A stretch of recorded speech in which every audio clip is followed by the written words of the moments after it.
उत्पल मेरा भरोसा, केवल मेरा आश्रय। ये खास बात अंदर की है, केवल प्रभु का भरोसा। हमें ज्ञान मिलेगा तो प्रभु से, हमें प्रेम मिलेगा तो प्रभु से, हमारा कल्याण होगा तो प्रभु से, हमारे जीवन यापन होगा तो प्रभु, केवल प्रभु से। सर्वधर्मान परित्यज्य माम एकम शरणम ब्रज। माम एकम, भगवान ने कहा सारा भार मैं लेता हूं। आम तो आम सर्व पापेभ्यो मोक्षयिष्यामि मा शुचा। ये मत डरो कि ये त्याग करने से पाप लगेगा, ये त्याग करने से पाप लगेगा। मेरी शरण में आ जाओ। खास बात है, जीव नहीं आ पाता, किसी न किसी वस्तु व्यक्ति का आश्रय लिए रहता है। वो भगवान की मांग है कि सर्वधर्मान परित्यज। अधर्म तो वैसे ही भक्ति से छूट जाता है, पर धर्म का भी त्याग करके परम धर्म, सावई पुंसाम परो धर्मो यतो भक्ति अधोक्षजे, जिससे भगवान श्री हरि के चरणारविंद की अहेतुकी भक्ति, अबाध भक्ति जागृत हो, उसे कहते हैं परम धर्म। भगवान कह रहे धर्मों का त्याग कर परम धर्म के लिए मेरी शरणागति स्वीकार करो। भगवान फिर इसी शरणागति को पुष्ट करने के लिए इशारा देते हैं। पीछे कहा है, यत् करोसि यदस्नासि यज्जुहोसि ददासि यत् तपस्यसि कौन्तेय तत्कुरुष्व मदर्पणम। बिल्कुल भगवत प्राप्ति हो जाएगी, बात आप समझ लो। पहली बात है, भगवान कह रहे मैं सर्वगुह्यतम बात कह रहा हूं, गुह्य नहीं गुह्यतम बात कह रहा हूं। क्या? तू मेरा मित्र है, परम मित्र है, तेरी मति मेरे में दृढ़ है, इसलिए मैं कह रहा हूं कि तू मेरे शरण में हो जा। पूर्ण रूप से शरण में हो जा, मैं देख लूंगा सब कुछ। सच्ची बात, जो ज्ञान भगवान देते हैं वो अमोघ होता है। जो पढ़ लिख के होता है उसे माया भुलवा सकती है। वो माया जब आक्रमण करेगी तब हम उसका प्रयोग नहीं कर पाएंगे, लेकिन भगवत प्रदत्त ज्ञान के आगे माया टिकती ही नहीं है। अब हम कैसे जिए? तो भगवान कह रहे यत् करोषि, तुम जो भी करते हो वो मेरे को समर्पित कर दो। एक एक बात समझ लो। यहां यत् करोषि कहा है, ये करो ऐसा नहीं कहा। तुमसे जो भी हो रहा है तुम भगवान को समर्पित करो। पहला काम ये, हम शरण में जा रहे हैं, सर्वधर्मान परित्यज्य। हम भगवान की शरण की तरफ यात्रा कर रहे हैं। यत् करोषि, ये तो सर्वाणि कर्माणि मयि सन्न्यस्य मत्पराः, मेरे परायण होकर सारे कर्म मेरे को समर्पित कर। क्या जाता है? तुम जो कर रहे हो, ऑफिस जा रहे हो, नौकरी कर रहे हो, किसानी कर रहे हो, व्यापार कर रहे हो, 8-10 घंटे जो कर रहे हो उसमें बीच बीच में भगवत स्मरण करो और पूरे 8 घंटे भगवान को समर्पित कर दो। कितना बढ़िया साधना बन रही। और जब भगवान को समर्पित करने की बात रहेगी तो स्मृति रहेगी भगवान की। यत् करोषि, तुम सारे के सारे कार्य मेरे को समर्पित कर दो। यत् माने जो कर रहे हो। तो क्या उसमें पापाचरण भी होता है क्या? तो क्या भगवान के लक्ष्य रखने वाले उपासक में पाप वासना वाली बातें रहती क्या? इसका मतलब सत्संग सुना नहीं, इसका मतलब सतमार्ग में भी तुम्हारा प्रवेश नहीं हुआ। नहीं तो ये प्रश्न ही नहीं उठता कि भगवत मार्ग में चलने वाले का कदम कुमार्ग में चला जाएगा। भूल न देहि कुमार्ग पाऊं। छोटी मोटी अगर कभी कोई त्रुटि गलती हुई तो पश्चाताप की अग्नि में भस्म हो जाता है। वो भगवान को समर्पित गंदे आचरण नहीं करता, वो प्रार्थना करता है, प्रभु ये त्रुटि हो गई हमसे, हे नाथ इसको संभाल दो, मेरे बस की बात नहीं। वो भी इस तरह से प्रार्थना पूर्वक समर्पित है। यत् करोषि और यदस्नासि, जो भी तुम्हारी जिह्वा में रसेंद्री में जाए, पानी जाए, भोजन जाए, बिना भगवान को अर्पित किए नहीं जाना चाहिए। अभी शरणागति पुष्ट हो जाएगी। जो भी कार्य करो भगवत समर्पित करो। एक स्थिति आती है जहां भगवत समर्पित करना नहीं पड़ता, स्वयं होता रहता है। वो होता है तन, मन, वाणी और अहम, इनका समर्पण जिनका हो चुका है पूर्ण रूप से। अब उनका यह नहीं होता कृष्णार्पणमस्तु, ये तो प्रारंभिक। पर ये जब तक स्थिति नहीं है तब तक प्रारंभिक दशा में ही हो। हर समय भगवदाकार स्थिति, कौन किसको समर्पण करे, ये स्थिति जब तक नहीं तब तक सिद्ध बनने की कोशिश न करे। आचरण जैसा आज्ञा हो रही शास्त्र की वैसे चले तो स्थिति आ जाएगी। यदस्नासि, बिना भगवान को अर्पित किए कुछ नहीं खाना। भगवान आदेश करें जो पा रहे हो वो मेरे को अर्पित करो पहले। यदि शुद्ध शरणागति प्राप्त करना है तो जो कर्म कर रहे हो पहले, ये तो सर्वाणि कर्माणि भगवान कह रहे हैं यत् करोषि, जो कर रहे हो मेरे को अर्पित करो। जो खा रहे हो वो मेरे को अर्पित करो। कुछ भी ऐसा खाओ मती जो भगवान को अर्पित नहीं कर सकते, ऐसा करो मती जो भगवान को अर्पित नहीं कर सकते। यज्जुहोषि, अब जो भी तुम भागवतिक आचरण करते हो, हवन यज्ञ आदि, बोले हम तो हवन नहीं करते, हम तो यज्ञ नहीं करते। यज्ञानाम जप यज्ञोस्मि, यज्ञों में सबसे बड़ी यज्ञ है जप यज्ञ। तो आप जो ये जप यज्ञ कर रहे हैं ये भगवान को अर्पित करो। भगवान कह रहे हैं ददासी, जो तुम दान देते हो, दूसरों की सेवा करते हो, उसके भोक्ता मत बनो, कर्ता मत बनो। कर्ता कैसे नहीं बनोगे? हमारी वस्तु हम दान देते हैं, नहीं नहीं, प्रभु की वस्तु है। त्वदीयम वस्तु गोविंदम तुभ्यमेव समर्पये, आपकी दी हुई वस्तु आप इस रूप में आए, आपको दे दिया। ये भगवत शरणागति पुष्ट होने का उपाय भगवान कह रहे हैं। यह तपस्या, जो तुम साधना कर रहे हो, जो तुम तपस्या कर रहे हो, वो सब मेरे को अर्पित कर दो। अर्थात तुम्हारी पूरे जीवन की, पूरे दिन की जितनी चेष्टाएं सब भगवद अर्पित होनी चाहिए। इससे तुम्हारी शरणागति पुष्ट हो जाएगी। यद करोसी यदस्नासी यद जुहोसी ददासी यद तपस्यसि कौन्तेय तत्पुरुष मदर्पणम, मेरे को अर्पित कर दो। अब ध्यान रखना, अब अपनी कमी की चिंता नहीं करनी, क्योंकि हमने भगवान को सब कुछ अर्पित कर, और कमी रहेगी नहीं। कमी रहती है अहंकार के कारण, भगवत विमुक्ता के कारण।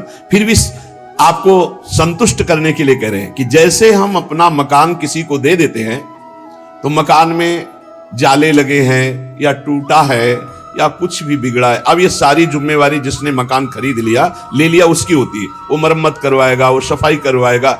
ऐसे ही हम अपने तन को, अपने मन को, अपने प्राणों को, अपने जीवन को जीवननाथ प्रिया प्रीतम के चरणों में समर्पित कर दिया। अब हमको बेपरवाह रहना है इस विषय से। अब हमारा क्या होगा, हमको ये चिंता नहीं करनी। अगर चिंता है तो शरणागति नहीं हुई। अगर ये चिंता है कि मेरा क्या होगा, तो शरणागति नहीं हुई। सोचो, संसार में कोई तुम्हें प्यार नहीं करता, मान लो बात। जो प्रिया, जो प्यार करके अपने महल में रखे, सुविधाओं के द्वारा तुम्हारा भरण पोषण कर रहे, तुम उनके प्रति रोना नहीं आता? उनके प्रति तुम्हें ये गुस्सा आता है कि ये प्रतिकूलता क्यों दे दी, हमारी ये अनुकूलता की बात थी, अनुकूलता क्यों नहीं दी? अरे जिनसे तुम अनुकूलता की आशा करते थे वो तो तुम्हें देखना नहीं चाहते। अंतर की बात तुम्हें बता रहे। और जिनको तुम कभी माने नहीं, जिनके लिए कभी कुछ किया नहीं, वो तुम्हें अहेतुकी प्यार से लबालब डुबो रहे, फिर भी तुम्हारे अंदर गुस्सा आता है प्रभु के प्रति। तुम हो कौन? अरे तुम भगवद अंश हो, भगवान के द्वारा शरीर दिया गया, भगवान के द्वारा सारी व्यवस्था दी गई, तुम्हारा अस्तित्व ही श्री भगवान है। समर्पित हो जाओ तो फिर चिंता भी खत्म हो जाएगी, सब कुछ उनकी कृपा से हो जाएगा। तुम चिंता मत करो, चिंतन करो। भगवान हमें मोक्ष दे दे, भगवान हमें स्वर्ग दे दे, भगवान हमें अनुकूलता दे दे, भगवान हमें अमुक वस्तु दे दे, ऐसा सोचने वाला समर्पण नहीं हुआ, अभी शरणागत नहीं हुआ। सर्व समर्पण में ये सोच ही नहीं रह जाती। जब तक अहंकार है तब तक समर्पण का नाटक है, समर्पण नहीं। अहंकार है वहां सर्व समर्पण नहीं है। इसीलिए ये सब प्रश्न और सब चिंताएं, शोक, इनकी गुंजाइश है नहीं। शरणागत के पास कोई भी किसी भी तरह की चिंता और संशय वृत्ति नहीं रहती। सर्व समर्पण हो जाने पर अब जिम्मेवारी भगवान की है, हमारी नहीं।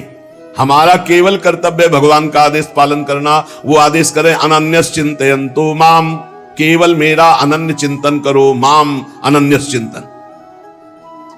जिस प्रकार पतिव्रता पत्नी पर पति का पूर्ण अधिकार होता है, उसी प्रकार पत्नी का पति के संपूर्ण वैभव पर भी अधिकार और गोत्र पर भी अधिकार। वही नाम, वही गोत्र, वही संपत्ति। जिसके जीवन में भगवान के प्रति समर्पण आ गया तो उसकी ठसक हो जाती। तुम किस गोत्र के हो? बोले अच्युत गोत्र, श्री हरिवंश सुगोत कुल। जो अपनी महिमा से कभी च्युत नहीं होते, उन हम भगवान के हैं। अब हमारा गोत्र, हमारी जाति, हमारा कुल भगवान है। और यही सिद्धांत परम सत्य है, यही सिद्धांत परम सत्य है। हम सब भगवान के बच्चे हैं, कोई छोटा बड़ा नहीं, एक तिनका भर कोई छोटाई बड़ाई नहीं है। पूरा का पूरा वैसे ही सब है जैसे एक तो सब अनेक वही बना हुआ, एक को हम बहुत श्यामा। भगवान का शरणागत जो होता है उसमें ये चार बातें बहुत जोर से जागृत होती है। सबसे पहली बात, निरंतर भगवान का स्मरण छूट नहीं सकता। नींद आई तो सुसुप्ति में चला गया, जरा भी जागृत हुआ तो मंत्र चल रहा है, नाम चल रहा है, चलाना नहीं पड़ता। क्यों? शरणागत है। थोड़े दिन अभ्यास कर लो, ऐसा होने लगेगा। देखो इतने लोग बैठे हैं, आप सो के उठते हो तो आपका पहला चिंतन क्या होता है? क्या मंत्र होता है? भगवान का नाम प्रियालाल आते हैं, आपके चिंतन में क्या आता है? चिंतन, पहला चिंतन, अगर पहला चिंतन प्रभु है तो शरणागति पुष्ट हो रही। सो के उठे, चल क्या रहा है? अगर प्रभु नहीं तो अभी शरणागति नहीं। पहला लक्षण। हमें लगता है कि आप लोग अनमोकिए होंगे, आप लोग शरणागत हैं कि आप जब सो के उठे तो आपका मंत्र चल रहा है, नाम चल रहा है, चतुरासी जी का कोई पद चल रहा है, या फिर ये चिंतन चल रहा है, राधा राधा राधा, चलो जल्दी स्नान करके फिर सत्संग में चलना है। फिर ये भागवतिक चिंतन, हमें लगता है कि ये दूसरी कोटि का चिंतन होगा, चलो स्नान करते हैं फिर। ऐसा पहला चिंतन होगा श्री जी का। ऐसा होता है? आप लोग देखिए, ऐसा होता है कि आप सो के उठे, आपका चिंतन श्री जी का चालू है? पक्का? आप लोग देख लीजिए, अगर ऐसा है तो उसका परिणाम निश्चिंतता, निर्भयता, निशोकता निश्चित जागृत हो जाएगी। और उसी का प्रातःकालीन उठने पर चिंतन चलेगा जो शयन के समय गाढ़ चिंतन करते हुए सोया है। ऐसे सुषुप्त के समय बिल्कुल ठीक वही अवस्था। अगर आप जो चिंतन कर रहे हैं तो जगते ही वही चिंतन आएगा ये। और अगर जीवन भर भजन किए हो तो मरते समय वही चिंतन आएगा, पक्का। जैसे जगते समय ऐसे मरते समय। इसीलिए भक्त निश्चिंत हो जाता है शरणागत। पहला, शरणागति का जांच करो हृदय में, भगवान का निरंतर चिंतन, प्रभु का निरंतर भजन। अगर नहीं हो रहा तो किसी अन्य का आश्रय लियो, वस्तु का, व्यक्ति का, स्थान का, भोग का, लिख लो आप दिमाग में चाहे कागज में। उस आश्रय का मिटिया मेट हुए बिना शरणागति पुष्ट नहीं होगी। आप अगर ईमानदारी से छोड़ दो तो छोड़ दो, नहीं भगवान फिर जो कहते हैं ना कि जो मेरा होता मैं, फिर उनका जो ऑपरेशन होगा वो शायद है कि सह न पाओ, क्योंकि शरणागत हो छोड़ेंगे नहीं। वचन से भी शरणागत हो आप छोड़ेंगे नहीं, तो उनका स्वभाव हम आपको बता रहे हैं। और हर ऑपरेशन बेहोश होके होता है। हमारे प्रभु ऑपरेशन होश का इंजेक्शन लगा करते, पहले होश का इंजेक्शन, पूरी चेतना, फिर ऑपरेशन करते, क्योंकि जड़ से मिटाना है। निरंतर भजन क्यों नहीं होता? इसका उत्तर है आपका कोई अन्य आश्रय है, कोई है व्यक्ति, वस्तु, स्थान, पदार्थ, पद, कुछ है जिसको तुम भजन से भी अधिक मानते हो, प्रभु से भी अधिक मानते हो, इसीलिए आपका भजन नहीं होता। जो सर्वतोभावेन शरणागत है, भजन करना नहीं पड़ता, भजन होता है। चलना प्रदक्षिणा होती, बोलना स्तोत्र होता है, सोना समाधि होती है, भोजन पाना यज्ञ होती है, हर चेष्टा उनकी भजन होती है। दूसरा, अपने प्रभु से कुछ ना चाहें, यहां तक कि मोक्ष भी ना चाहें। क्यों चाहें? क्या आप जानते नहीं हो कि क्या करना है? सर्वज्ञ हो, जब जो चाहे करो, हम राजी हैं। पहला, निरंतर भगवान का भजन। दूसरा, अपने प्रभु से कोई भी मांग ना रखना, शर्त ना रखना। जो शर्त होता है वो प्रेम नहीं होता। प्रेम में कोई शर्त नहीं होती, सौदेबाजी नहीं होती। प्रेम में सौदेबाजी नहीं होती, सौदेबाजी प्रेम नहीं होता, पक्की बात समझ।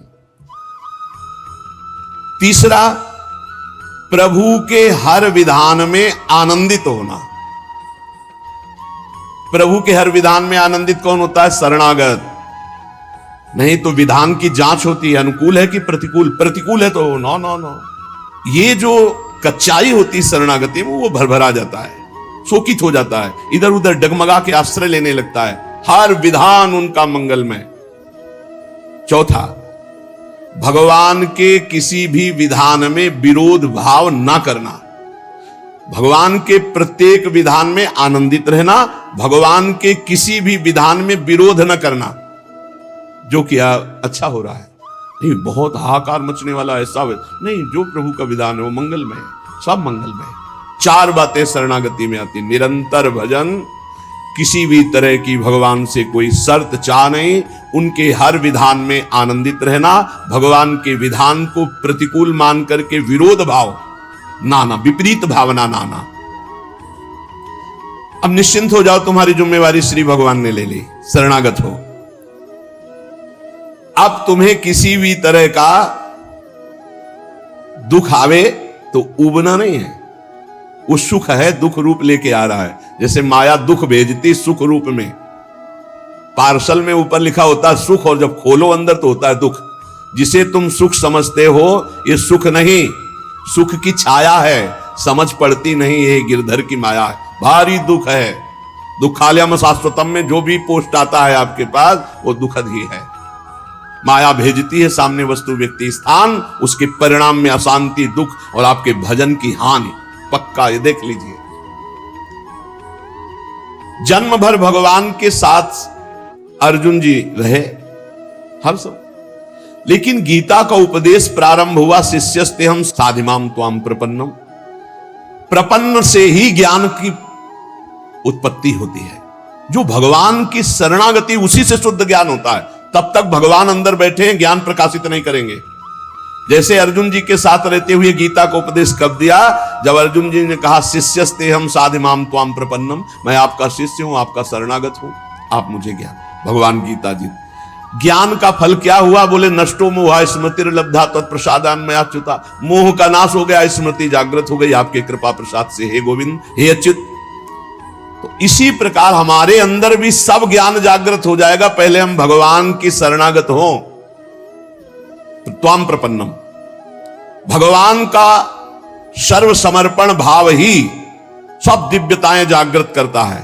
भगवान के प्रति जितना समर्पित होते जाओगे उतने दिव्य ज्ञान होता चला जाएगा, और जो चीजें आपकी दुर्गति कराने वाली हैं वो सब भस्म होती चली जाएंगी। जब कुछ नष्ट होने लगे तो क्षोभ मत करना, वो नष्ट जरूरी था होना। ये बात दिमाग में बैठा लो। कुछ पकड़े मत रहना, क्योंकि भगवान को जो लगेगा वो हटा देंगे, वो नष्ट कर देंगे। जो वस्तु भगवान नष्ट करे तो जान लो परम मंगल विधान, ये वस्तु हमें भगवत प्राप्ति में बाधा पहुंचा देती, इसलिए भगवान ने उसे नष्ट कर दिया। भगवान को समर्पित वस्तु के नष्ट होने में तुम्हें क्यों जलन हुई? क्योंकि तुमने तो भगवान को अपना सर्वस्व मानकर समर्पित कर दिया। अब तुम्हारे पास अपना कहलाने के लिए सिर्फ भगवान है, और भगवान की सब वस्तु जब जो चाहे हटा ले, जब जो चाहे रख ले। जरा इस पर विचार करो। आप राजी हो शरणागत? आपके पास अपना कहने वाला शब्द केवल भगवान के लिए है, और जो भी कुछ आपके पास है वो सब भगवान का है। वो चाहे अभी बुला ले, चाहे वर्षों रखे, चाहे अभी नष्ट कर ले, चाहे और बढ़ा दे। क्या राजी हो इस बात में शरणागति पर? अंदर से देख लो, तुमने तो दे दिया भगवान को, और तुम्हारा था कब, और वो था कौन, तुम्हें पता है? नहीं पता। इसी अज्ञान का नाश करने के लिए पहले ये बात स्वीकार करो, अपना कहने के लिए हमारे पास अब एक बात रह गई है, प्रभु। हमारे पास जो कुछ है, शरीर, मन, प्राण, आत्मा, परिवार, धन, संपत्ति, सब प्रभु को दे दिया। सुहम तभी वास्तिता। अब जब प्रभु को दे दिया तो जब मन आवे तब ले ले। जैसे हम अपने घर की कोई वस्तु किसी को दे दिया, वो कह रहा है रखे रहो, हम ले लेंगे। अब जब कभी वो ले ले तो ईमानदारी से हमको दुख नहीं होना चाहिए, क्योंकि हमने उसको दे दिया। अब आप देख लीजिए, एक माई आके बहुत रोई और कही जिंदगी हो गई, नौ दुर्गा पूरी रहती थी, रोज शंकर जी को जल चढ़ाती और रोती जा रही थी, और मतलब हो सकता है 65 वर्ष की, हमारे पति को ले लिया, हमारी पूरी श्रद्धा नष्ट हो गई, जीवन भर व्रत। और शरणागति को समझो भाई, बहुत आनंद आ जाएगा आपके पास। अगर आप भगवत मार्ग में चल रहे हैं, शरणागत हैं, तो आपके पास अपना कहने के लिए अब कुछ नहीं बचा, वो केवल श्री भगवान है। मेरे तो गिरधर गोपाल, दूसरों को कोई। अब दूसरी जो कुछ भी है, वस्तु, व्यक्ति, स्थान, वो गोविंद का है। जब चाहे गोविंद ले ले, जब चाहे बढ़ा दे, जब चाहे घटा दे, जब चाहे नष्ट कर दे। तुम्हें दुख नहीं होना चाहिए। अगर दुख होता है तो अभी शरणागत नहीं हो। कितनी ऊंची स्थिति शरणागत की है। अब जो जीवन में प्रभु का शरणागत है, उसका पहला लक्षण कि निरंतर स्मरण करता है, तो अंत काल में भगवान का स्मरण होगा। अभी आपको बताया, जो रात्रि में सोते समय स्मरण करता है, उसका परिणाम जागते समय वही स्मरण। जो जीवन भर स्मरण करता है, तो अंतिम समय भगवत स्मरण होता है। और भगवान का वचन है, अंत काले च मामेव स्मरन् मुक्त्वा कलेवरम यह प्रयाति समद्भावम याति नास्त्यत्र संशयः। जो जीवन भर भजन करता है, उसका अंतिम समय भजन भगवान करवाते हैं, क्योंकि बड़ी दुखद स्थिति होती है। उस समय जब भगवत स्मरण करते हुए शरीर त्यागता है, तो सीधे भगवान को प्राप्त हो जाता है। आपको कल चर्चा के प्रारंभ में बताया था, गीता वाटिका में अग्निकांड हुआ, बड़ा भयावना था। इतना भयावना था कि सब अर्धरात्रि में सो रहे, और 20 फूस की झोपड़ी बनी हुई थी। अखंड नाम कीर्तन 24 घंटे वाला, सालों। लगभग सब साधक मौनी थे, जो उन कुटियाओं में सो रहे थे, 2-2, 4-4। अल्पाहार, मौन, कोई बिल्कुल फलाहार, सब दिव्य साधना में लगे। और जब आग लगी थी, वस्त्र, ठाकुर जी, पाठ के ग्रंथ, चित्रपट सब जल गए, क्योंकि सब उपासक ही थे। जब भाई जी हाहाकार सुनाई दिया तो भी निकले, तो उनका जो भोग के लिए घी है वो लाओ, बूरा है वो लाओ, और जो जाज्वल्यमान अग्नि डलवा, भगवान पधारे। चित्रपट, सिंहासन में विराजमान विग्रह है, क्योंकि छोटे छोटे विग्रह साधकों के पास, ग्रंथ पाठ के सब सब आ गए। फिर भाई जी ने मेरे भगवान इस रूप में आए। फिर साधकों को समझाया कि आपके अंदर बैठे हुए भगवान को अग्नि नहीं जला सकते, बाहर की लीला में खंडन मंडन होगा। आपने जो अंदर नाम चला रखा है, इस उपासना को कोई छू नहीं सकता, बाहर की उपासना में विघ्न पड़ेगा।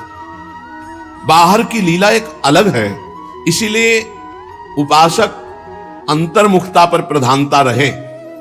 अंतर्मुखता पर प्रधानता नहीं रहेगी, बोले हमारे भगवान गिर गए, कोई बहुत अनिष्ट होने वाला है, आग लग गई, कोई बहुत अनिष्ट। अरे अनिष्ट कैसे हो सकता है? मंगल भवन की शरण में अनिष्ट हो सकता है? बोले कोई विनाश लीला होगी, तो क्यों नहीं होगी?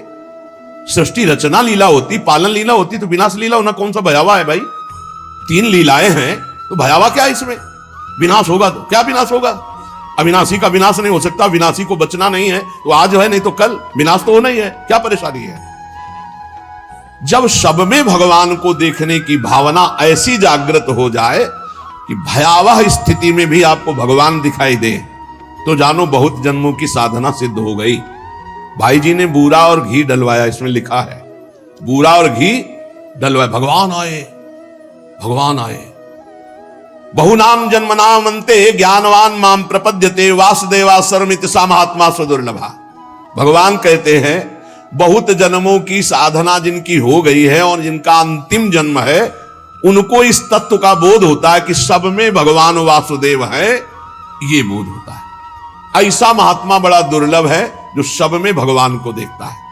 मत्ता पर तरम नान्यत किंचिदस्ति धनंजय मई सर्वमिदं प्रोतम सूत्रे मणिगणायु।